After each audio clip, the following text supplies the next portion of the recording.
welcome back. So this time I'm going to show you how to make a really amazing and all-natural organic bath buddy to take care of your winter skin.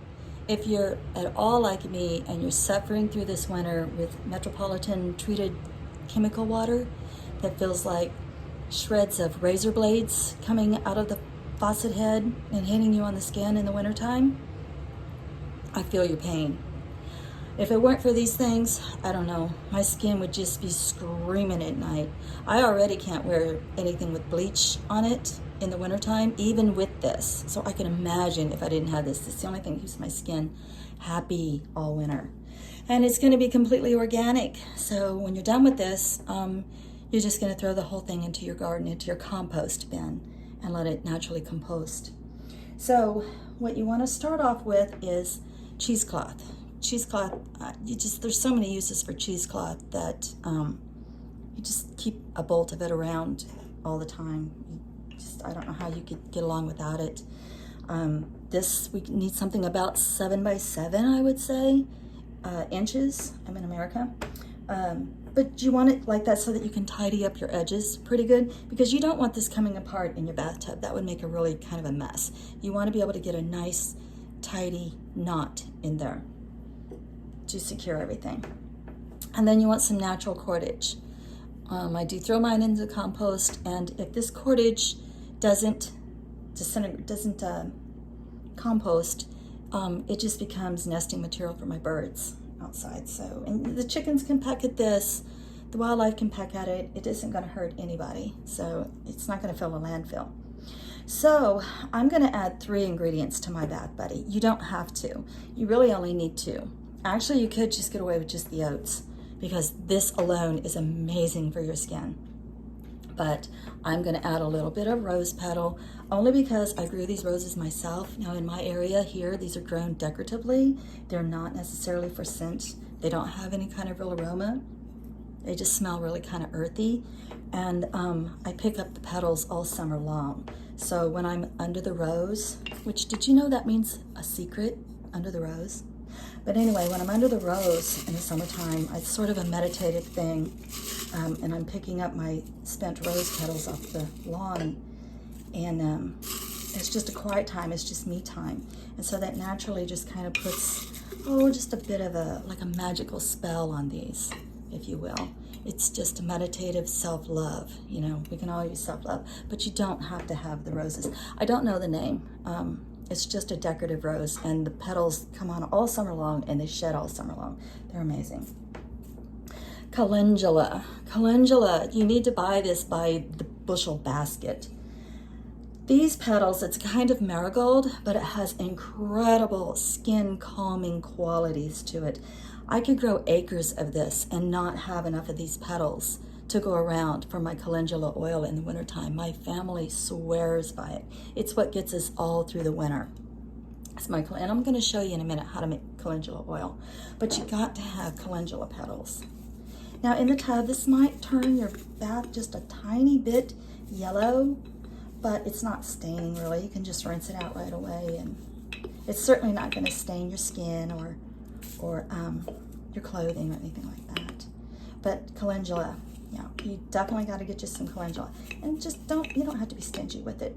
But now the star of the show is actually going to be the oats. Off-brand is fine, cheap is good, that's fine.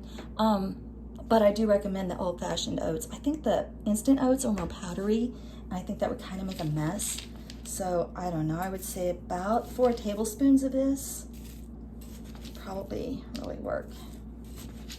So about like that. So you definitely want the oats in there. And before you do any of this kind of stuff, make sure you talk to a doctor or a dermatologist or whatever, because I'm not a doctor. I don't even play one on TV. I'm not even a teacher. I just tell what works for me. Okay, so wrap all of that up and then tie your bit of cordage around it, nice and tight. And then when you're running your bath, just plunk this in your bath. And then as you're bathing, make sure you kind of squeeze it and rub it on your skin, especially in especially dry spots. As far as something nice floating in your water, if you really wanted like a romantic bath, I wouldn't do the rose petal-y thing. It's kind of messy. Just save your little bitty rose buds, and you can plunk a few of those in the bath for even extra self-love. Light you a few candles. Like I said, that's completely going to break down. It's completely organic, so you're not filling a landfill. You know, it's self-love and it's planet love at the same time. Now, for an extra measure, I'll show you how to make calendula oil right quick. So you're going to need big old jar. Let's use this one. 2/3 full of calendula petals. This needs to be sanitary, okay? Has to be washed, has to be dried, no water. So no, nothing else in there, like no dust, no debris, anything like that. Make sure you use, it can be an off-brand, but make sure you use a seed oil to make your oils. If you use, for instance, avocado, the squishier something is, when it's squeezed down to an oil, the more fleshy bits are in it, whether you realize it or not. And it could cause rancidity to your bath oils. So if it comes from a seed, it's got a lot less fleshy parts in it. So it's going to be a lot better for your oils. And oh, Lord have mercy, that's going to take all day. Well, I wanted to show you. Oh my goodness, I should have taken the lid. Let's take the lid clear off. That's going to take all day. It doesn't come off. Okay, told you, I never script this stuff. But it's very important that you fill this jar all the way to the top, where there's no oxygen line. So just keep going and going and going. Don't worry, you're going to use every bit of this too. And it's really not that expensive. Okay, you want that clear to the top. All right. And then you want to secure it with a lid. Make sure there's no debris in there. Make sure that goes clear to the top. You don't want any oxygen in there. Okay, screw your lid on nice and tight. Set this, people say to put this in the sun. Do not put this in the sun, because all that's going to do is just encourage bacterial growth. You want to put this in a dark place, not even necessarily warm. It doesn't need the warmth, it doesn't need the sun, it doesn't need any of that. That oil is just going to cause that calendula to naturally release its medicinal properties in there. You want to let it sit in a nice dark place. You could even wrap it in aluminum foil if you wanted to.